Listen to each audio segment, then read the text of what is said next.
하나님의 용감한 동료. 예수께서 12제자를 데리시고 누가복음 18장 31절. 하나님은 부족한 우리를 과감하게 밀어주셨습니다. 당신은 말할 것입니다. 그러나 그분이 나를 선택하신 것은 지혜롭지 않습니다. 왜냐하면 내 안에는 아무것도 없기 때문입니다. 나는 아무 가치가 없습니다. 그러나 바로 그러하기 때문에 주께서 당신을 선택하신 것입니다. 당신 안에 뭔가 있다고 생각하는 한 그분은 당신이 자신의 유익을 위해 섬길 것을 알기에 당신을 선택할 수 없으십니다. 그러나 당신이 주님으로 하여금 자신에 대해 더 이상 바랄 것이 없도록 하면 그때 주님은 당신을 택하셔서 함께 예루살렘으로 가게 하십니다. 그리고 이 뜻은 하나님께서 당신과는 상의하지 않고 주의 뜻을 이루시는 것을 의미합니다. 우리는 보통 누군가에게 재능이 많기 때문에 좋은 그리스도인이 될 것이라고 말합니다. 그러나 실제로 초점은 우리의 재능이 아니라 가난한 마음이며 우리가 무엇을 가지고 있는가가 아니라 하나님이 우리 안에 무엇을 넣으셨는가입니다. 곧 우리의 자연적 성품의 능력 및 지식, 경험이 아닙니다. 이러한 모든 것은 사실 하나님께서는 아무 쓸모가 없는 것입니다. 정말 쓰임받기 위해 갖추어야 될 유일한 것은 하나님의 위대한 강권하심에 사로잡혀서 주님의 동료가 되는 것입니다. 하나님의 동료는 오직 자신의 가난함을 깨닫는 사람만 가능합니다. 주님은 하나님께 여전히 유용하다고 생각하는 자들을 향해 아무것도 할 수 없으십니다. 우리가 그리스도인이 된다는 것은 자신이 아니라 하나님을 위해서입니다. 우리는 하나님께서 무엇을 추구하시는지 다 알지 못하지만 어떤 상황에서도 주님과 인격적인 관계를 유지해야 합니다. 우리는 그 어떤 것이라도 하나님과의 관계를 파괴하는 것을 허용해서는 안 됩니다. 만일 이 관계가 손상되었으면 우리는 시간을 가지고 이 관계부터 바로 세워야 합니다. 기독교의 중심은 우리가 하는 일이 아니라 우리가 유지해야 하는 하나님과의 관계입니다. 그 관계에 의해 모든 주변 상황이 바뀝니다. 이것이 바로 하나님께서 우리에게 원하시는 전부입니다. 우리가 계속적으로 공격을 받아 손상되기 쉬운 것도 바로 하나님과의 관계입니다. 주님은 나의 최고봉 새벽 묵상, 오늘은 9월 15일 하나님의 용감한 동료라는 제목으로 말씀을 나누도록 하겠습니다. 여러분, 처음 구원받았을 때의 그 감격을 기억하십니까? 세상이 달라 보이지 않던가요? 마음에 알 수 없는 기쁨과 또 평안함이 오고요. 만나는 사람들이 다 이뻐 보이고요. 예배 시간이 그렇게 기다려질 수밖에 없습니다. 아마 거의 모든 분들이 이런 경험을 해보셨을 것입니다. 그러다가 믿음이 자라고요. 신앙의 연수가 쌓이면서 우리는 이런저런 일들을 하게 되죠. 찬양대도 하고 식당 봉사도 하고 안내위원도 하고 직분을 받고도 하고 그러다 보면 이런 마음이 드는 거예요. 나는 많이 부족한 것 같은데 왜 하나님이 나에게 이러한 일들을 맡겨주실까? 사실 그런 마음이 드는 것은 정상입니다. 하나님의 일은요, 하면 할수록 내 힘으로 하는 것이 아님을 깨닫게 되기 때문입니다. 챔버스는 오늘 묵상을 시작하면서 이런 말을 합니다. 하나님은 부족한 우리를 과감하게 믿어주신다고요. 그러나 우리는 하나님의 그 선택에 회의를 느끼며 내 안에 아무것도 없기에 나는 아무 가치가 없다라고 말한다라는 겁니다. 그러나 바로 그렇기 때문에 주님께서 우리들을 택하였다는 것이죠. 맞습니다. 우리가 부족하고 연약하기 때문에 주님은 우리를 선택하신 것입니다. 여러분 생각해 보세요. 어제부터 말씀을 드렸지만 전능하신 하나님께 우리가 가진 무엇이 필요하겠습니까? 우리의 재능이겠습니까? 아니면 우리가 가진 물질이겠습니까? 이러한 표현을 써서 죄송하지만 주님께는요, 그런 거 아무짝 쓸모가 없습니다. 아니, 오히려 우리가 그런 거 있다고 마음에 그런 거 담고 있는 한 하나님은 우리를 사용하실 수가 없습니다. 챔버스는요, 그 이유를 이렇게 설명합니다.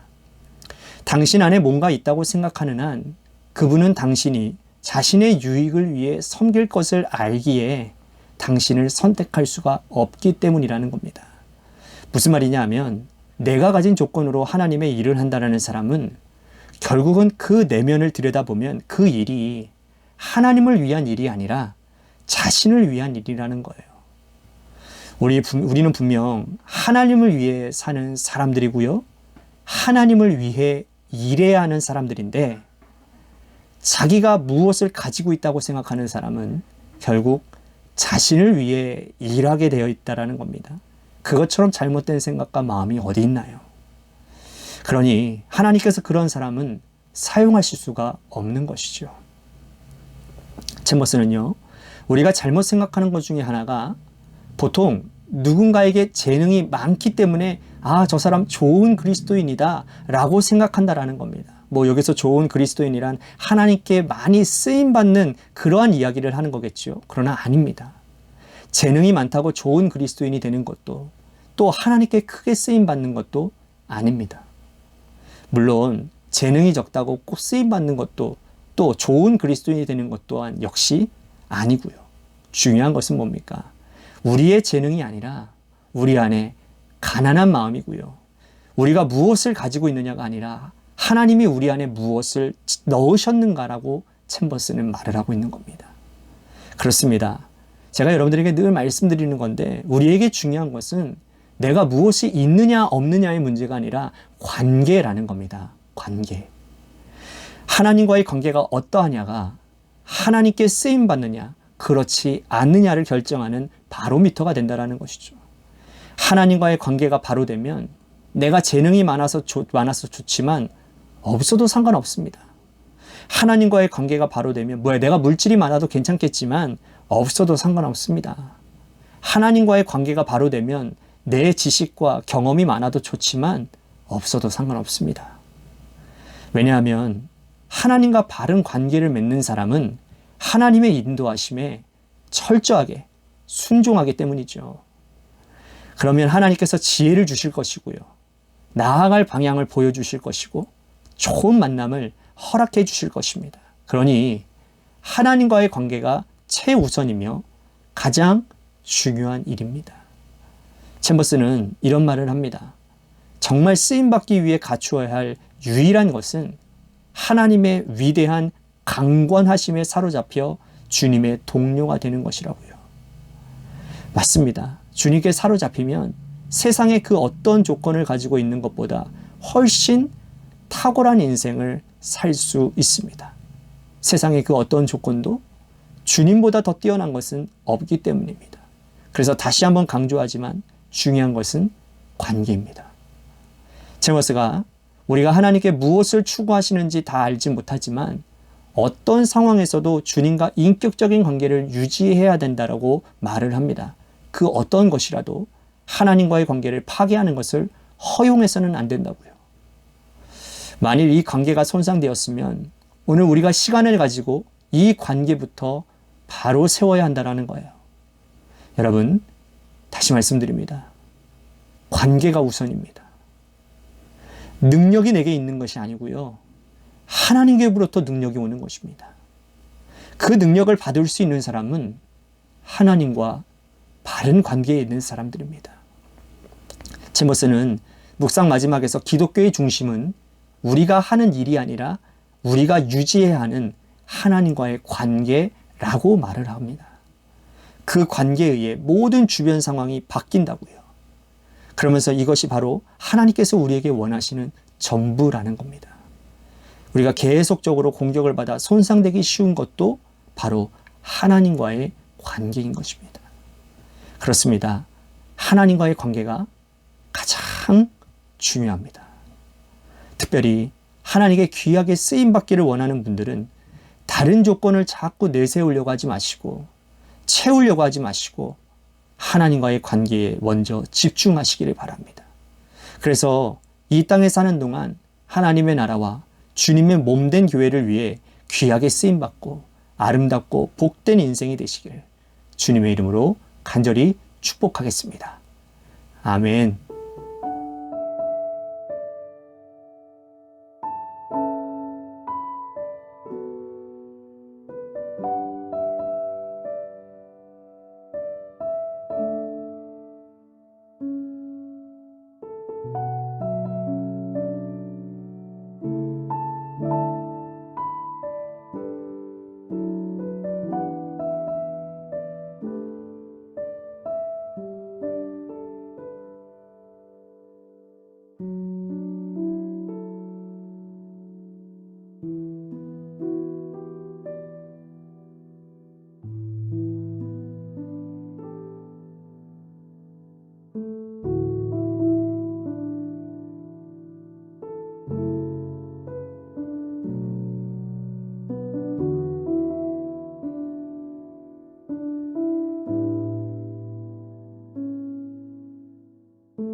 네.